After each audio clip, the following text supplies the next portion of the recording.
Hey, what's up guys? Coach Dan back at you, and we got part 2 of our warm-up series. Okay, so last video we went over some breathing and kind of how to turn on our nervous system before we get working out.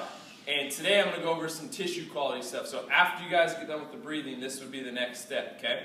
So a lot of times people are just doing some kind of random static stretching or hopping on the treadmill, like I said before, with warming up. But they never really address tissue quality, so that's what we're going to address right now. The best way to think about tissue quality and why it's important is if we think about this band as my muscle, right? And I have this knot in my muscle right here, right? And as soon as I stretch this band out or I stretch my muscle out, that knot just gets tighter and tighter. Now, while there's not physically knots in our muscle, there's fascia around the muscle.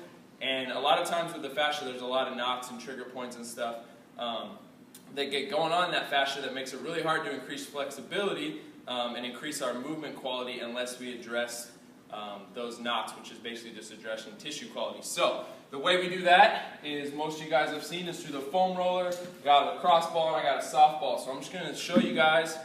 Keep in mind, there's a million different stretches we could do with all of these, but I'm just going to show you guys my top couple ones that I usually have pretty much every client hit, because these are kind of the hot spot areas that everybody usually is tight in. So here we go. Foam roller first. We're going to hit the quads. When we're hitting the quads, you guys are going to put your weight on your forearms right here. We're going to go from the right at the top of the kneecaps all the way up to the hips, okay? And whenever we're foam rolling or doing our lacrosse or softball work, we're just trying to find those tightest spots. As soon as we find those tightest spots, we're just going to slowly roll over those spots, just trying to get them to release, and we're going to do this for about 30 to 45 seconds, okay?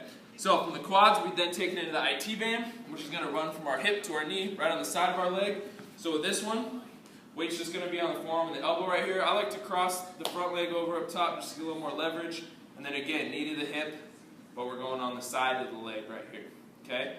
From there, I like to take it into the T-spine. So our T-spine's tight on a lot of people, especially if we're sitting around during the day a lot and we have bad posture. T-spine, middle 12 vertebrae in the back right here. So I want you guys to start right above the lower back and go all the way up, not into the neck, but right below the neck into the upper traps. To help open up the shoulders and maximize the stretch, I like to do this. Give yourself a big hug and open up those shoulders. Okay? The other one I really like to do with this is our lats. Lats also get very tight, so with our lats, we're just going to open up right here. Lats, that big meaty muscle right here on the side, using for pulling and everything, right? So you guys are just going to go right here, roll on the side here, again trying to find that tightest spot. So we go through all 4 of those on the foam roller, okay? And then from there, there's a couple of ones I like to use the lacrosse ball for. The lacrosse ball does the exact same thing as the foam roller, but it's a little easier to get into tighter spots, okay? So hip flexors, for example, is one I really like to use with the lacrosse ball. What I'm going to do is put this lacrosse ball right below my hip bone, just lay flat into the ground, and then I'm just rolling right around kind of on the inside and right below the hip bone, right where those hip flexors are coming in and attaching at. I'm just figuring out where that spot's tightest as well. And another one I like to do with this is the glutes. Glutes, you guys are going to come up on the side here just to open up the hip a little more. Whatever leg I have down, whichever leg I'm leaning into and stretching right here, I like to put that ankle up on the knee just to open up the hips a little more.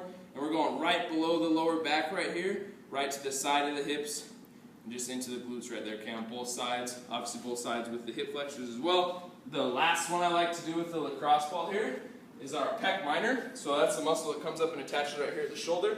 That one gets very tight when we're rounded, and a lot of times when that muscle is turned on and it's always short and tight, our traps are always going to be short and tight too. So a lot of times we can do a lot of tissue work on the traps, but they're not going to release until we get this pec minor to release. So when we do that, you guys can just come into the wall. We're going to put the ball right on the inside of the shoulder right here. Just open up the arm to the side, and then we're just going to leverage into the wall with that lacrosse ball. Again, finding the tightest spot and slowly rolling it out. So with any of these guys, we don't want to do is just sit that ball into the muscle. We want to make sure it's rolling and actually trying to roll out those trigger points and adhesions, okay? The last one I got for you guys that I also really like is for our subscap. Another muscle group here that gets really tight for people that sit around a lot during the day. What we're going to do, it kind of looks like the lat stretch here. It's just getting in a little more in depth. We're going to open up the arm to the side here. It's going to look kind of like it's going into my armpit, but it's actually going to go right on the medial side of my shoulder blades, kind of on the inside, and also right below where the shoulder blade's at. And then I'm just rolling on my side here, getting into there, okay? So that addresses pretty much everything. And one other one you can do that I don't have with me, but is just using our massage stick and getting into the calves too, for somebody that has tight calves if you're a runner, or somebody needs to work a little bit on ankle mobility, which we'll talk about a little more in our dynamic warm-up. But basically that's for right now, all the tissue work you guys need to focus on. So again, we go breathing, we follow that up with about 5 minutes or so of tissue work, and then we end our warm-up with our dynamic warm-up, which is what I'm going to show you guys in the last video.